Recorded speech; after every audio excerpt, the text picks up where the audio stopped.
Ashama akkam jirtu daawwattoota chaanaalii koo.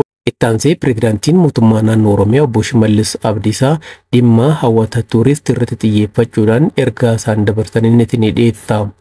Galmoota gurguddoo gama hawaasa dinagdeetiin qabaman milkeessuu keessatti qoodni seektara tuurizimii olaanaa ta'uu pireezidaantiin mootummaa naannoo Oromiyaa obbo Shimallis Abdiisaa ergaa dabarsan kanaan himaniiru. Galmoota gurguddoo gama hawaasa dinagdeetiin qabaman milkeessuu keessatti qoodni seektara tuurizimii olaanaadha jedhan obbo Shimallis.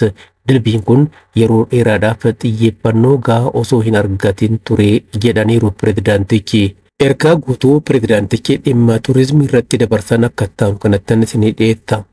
Mootummaan jijjiiramaa keenya dilbii kana dursee hubachuu qofa osoo hin taane xiyyeeffannoon irratti hojjechuudhaaf oolee hin bulle jedhan.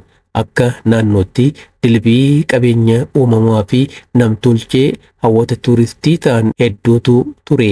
Haa ta'uutii hubannoo dabaa ture jijjiiruu akkasumas misoomsuu fi beeksisuu dadhabuurraa kan ka'e faayidaan argamuu qabu hedduu qisaasa'eera. Raawwii waggoottan afran darbaniitiin bu'uura tuurizimii naannoo keenyaa kaa'uu irratti bu'aa jajjabeessaan argameera. Xiyyeeffannoo fi qindoomina hojii keenyaa daran cimsinaan fayyadamummaan seektaricharraa argamuu qabu yeroo gabaabaa keessatti kan milkaa'u ta'a. Hojiiwwan gurguddoo seektara tuurizimii toora xiyyeeffannoo jaha jalatti gurmeessinee jedhan pireezidaantichi. Kanneen keessaa har'aaf isa duraa hubannoo jijjiiruu yookaan hubannoo uumuu itti aansinee ilaalla.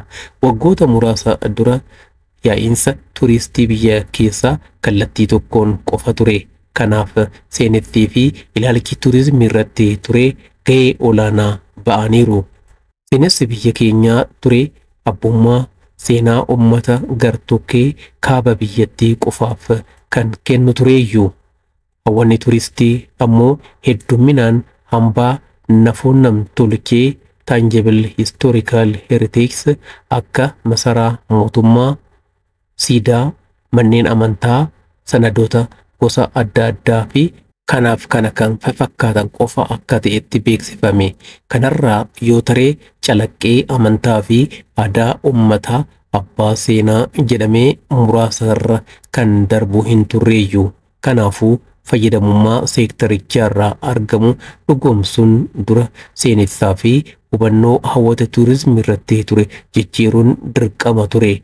Hooggansa dabalatee qaroon naannichaa dilbii tuurizimii jiru kan hin ilaalle qofa osoo hin taane misoomsuun faayidaa guddaa irraa argachuu irratti hubannoon inni qabu hedduu laafaa ture.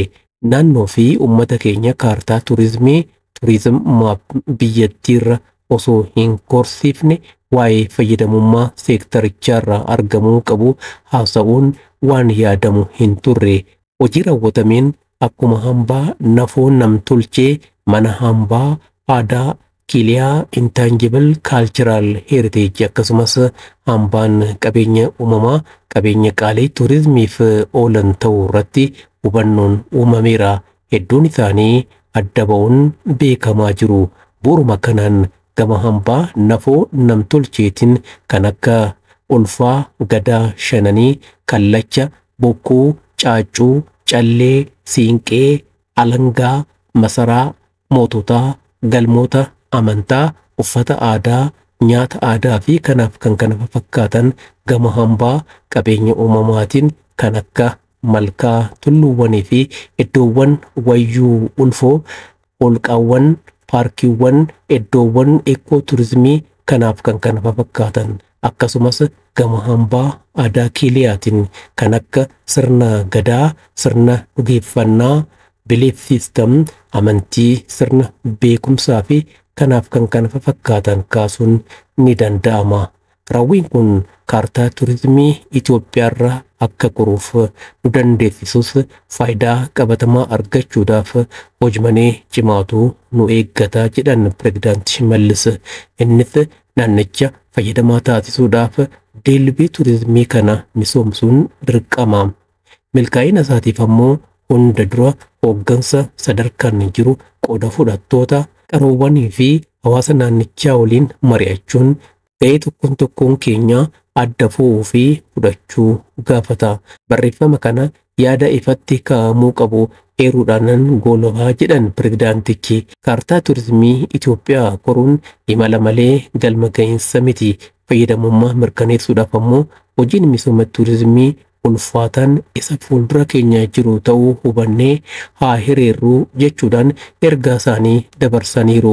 Egaa hordoftoota koo kabajamoo waan na dhaggeeffataniif waan hordoftaniif hedduun isin galatoomfadha. Odeeffannoon kun namoota biroo biras akka dhaqqabuu danda'uuf akka subscribe fi like gootaniin isin yaadachiisa. Nagaatti fayyaa ta'aa.